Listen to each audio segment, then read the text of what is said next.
Recording by Rajiv Rock Film Support. ये छोड़ी तोरा छोई देबो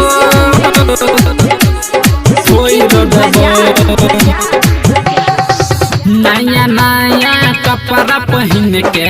घूमे छे छौरी मार के माई बाप सब बुझल कौ घूमे छे चौरी टोला लाज शरम के भोई रत पीले करबै तू झमेला बात बुझे मैं न लेना करबे तू झमेला गे छोरी तोरा कोई देबो कपार कान फोई देबो गे छोरी तोरा छोई देबो कपार कान फोई देबो कपार कान फोई देबो Recording by Rajiv Rock Film Support.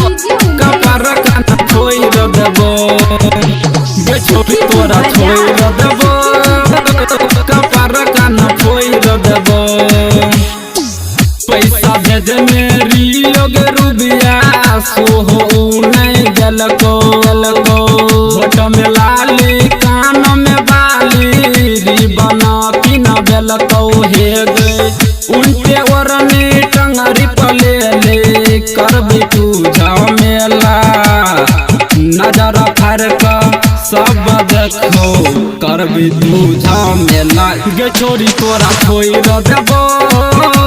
कपार कान फोई देबो गे छोरी तोरा छोई देबो कपार कान फोई देबो कपार कान फोई देबो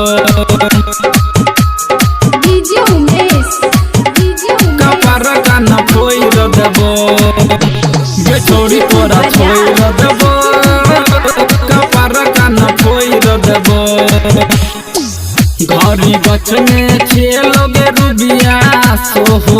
नहीं जलको हे गए बाप तोहर ठेक छेलो सोहो